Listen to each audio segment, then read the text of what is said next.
Hello everyone and welcome to the series of videos on the course of digital design. This is the second video which is relating to the classroom discussion video number 2. The topic is RTL family of logic gates.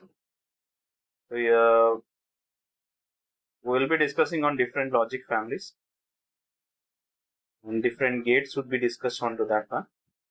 So here we will be discussing on RTL logic. RTL logic stands for resistor transistor logic. So the objective of this lecture would be like this way. This would be helping the students to gain knowledge in the characteristics and functioning of RTL logic, resistor transistor logic. So coming to this would be on RTL, resistor transistor logic.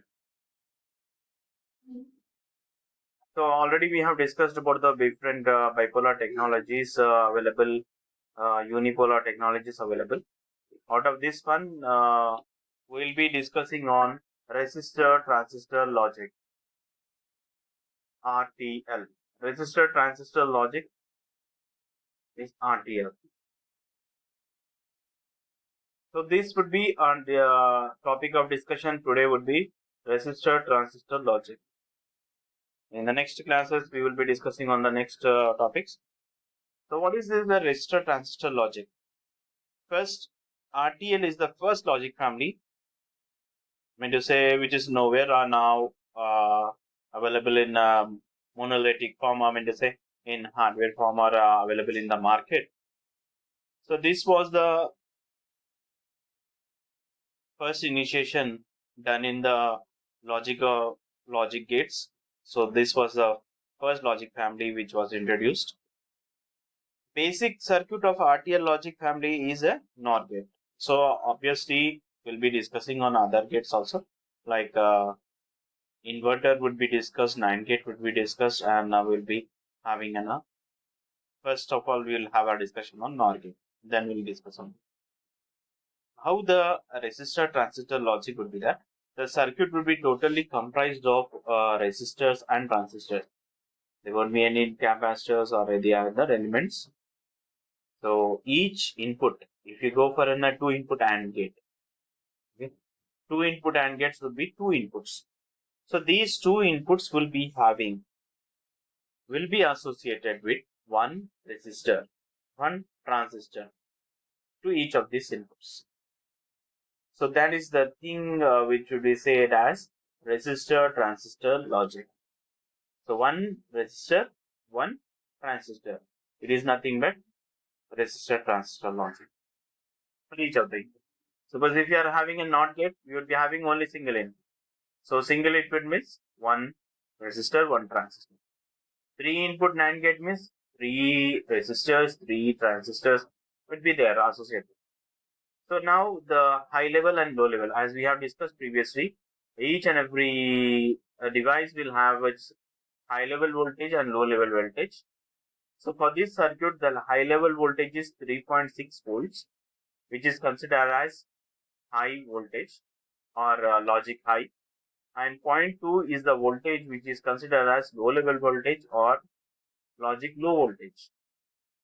So the swing would be logic high would be considered as 3.6 and low voltage would be considered as 0.2 volts. It won't be exactly the 0, it would be the saturation voltage of the transistor.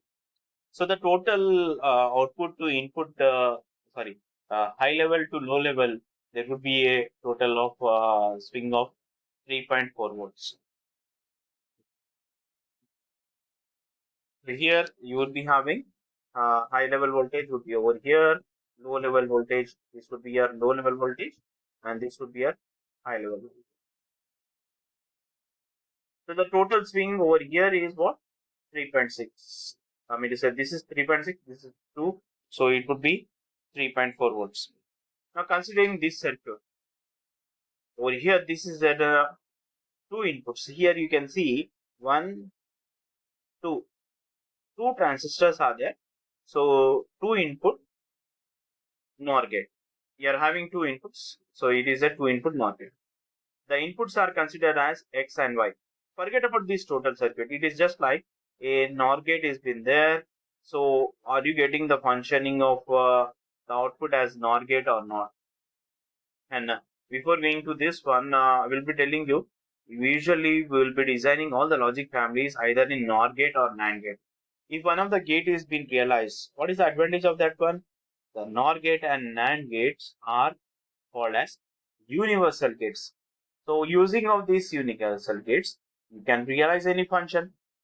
That's the advantage of NAND and NOR gates. So here, when we understand one of the gate, then obviously you can get the other one easily. So coming to the circuit over here, we are having two inputs, namely one is X, the other one is Y. Okay, the output is written as Z. Okay, so what the NOR gate would be there? So when both the inputs are 0, 0, in that combination, it would be 1. Remaining all the cases, it would be 0. So this is the functioning of a NOR gate. Now we'll apply the input over here. Now once we apply an input as high to this one, high to the Q1, high to the Q2, what happens over here? When you apply high to the both the this one, what happens is that here or one of the input is high, then that particular transistor is conducting. So when the transistor is conducting, when you apply a voltage which is greater than the cut-in voltage. So what is the cut-in voltage? Cut-in voltage is nothing but 0.65 or 0.7 or more than that. If it is there, 0.8 may be there. So if at all at X input, if I apply a voltage more than 0.7 or 0.8, then that particular transistor is conducting. So if you consider this one, I've applied over here, this transistor is conducting. Later on, this transistor is conducting. So if both the transistors are conducting, now you can see there is a path from the VCC to drain it to the ground. It has been given over here. There is a path from here. So the total voltage would be drained over here, and the voltage at this point would be equal to the saturation voltage of the transistors. So what is the saturation voltage? 0.2 volts. So when both the inputs are high, or in the case one of the input is high, then at least out of these two paths, one of the path would be established from VCC to the ground. So the voltage at the output would be equal to 0.2 volts. Now let's take the case when of when both the inputs are low. Okay, when both the inputs are low, what happens over here? When both the inputs are low, then both the transistors are what? This is off, this is off. It is like an open switch. This would be acting like an open switch. This would be also an open switch. Mean to say, from here, the voltage can reach it to this point. From here, the voltage can reach it to this point, but it can't drain it to the ground. So what happens? The total voltage would be appearing at the output. This is the case when both the inputs are low, less than 0.7 volts. So that condition we say it is as the output is high. So this logic, when both the inputs are low, only that case the output is high. Remaining all the cases when one of the input is high, the other input is low. When both the inputs are high, the output is what? Low. So this one is called as a NOR gate. This is a circuit for RTL NOR gate. So this one, it would be very simple once we understand that the RTL NOR gate. Obviously, you can easily get to the point of RTL inverter. So what is this inverter? As I told you, inverter is nothing but a NOT gate. You will be having one input. So one input means one resistor and one transistor associated transistor. So to this inverter, if you apply the input as 0, input is 0. What happens? When you apply input is 0, this transistor is open switch, and the total voltage VCC is been appearing over here. So what is the VCC? I told you in the first slide, it is nothing but what? 3.6 volts. 3.6 volts could be appearing at the on. Now let's say if you apply 3.6 voltage, it would be the more than sufficient voltage to drive this transistor into saturation. The transistor is conducting and it is moves into saturation. The output is what? Low. When you are applying an high input, output is low, and when you are applying low input, output is what? High. So this circuit behaves as an inverter. Now the last case, we'll see this one, then we'll stop our topic. RTL 9 gate. When you go for this one, these two transistors are connected in series with an resistors. Two inputs, two transistors. If you extend it to 3-input NAND gate, what you will have? One more transistor and one more resistor would be there. So coming to this one, when both the inputs are low, what happens is that both these transistors are cut off. Okay, open switch. So there is no path. If one of the input is low, then again there is no path, either this or this. If one of the input is low, let's say this case input is low, so it can't reach it till this point because it is a stoppage over here, or else this is a closed switch and this is an open switch, can't reach it to the point.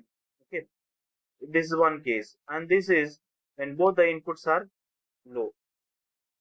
So in the case when both the inputs are low or one of the input is low, then output is what? High. And the case when both the inputs are high, it is a closed switch, output it goes to low. So it is opposite to a AND gate, which is nothing but the NAND gate. So this truth table is defined for the NAND gate. So this is an RTL NAND gate. So we have seen the different circuits. So this is an now you can see this chemistry. This when the two transistors are connected in parallel, it is an RTL NOR gate. When it is series, it is an RTL NAND gate. Fine. Next, in the next topic, we will be discussing on DTL logic. Okay. Thank you for watching this.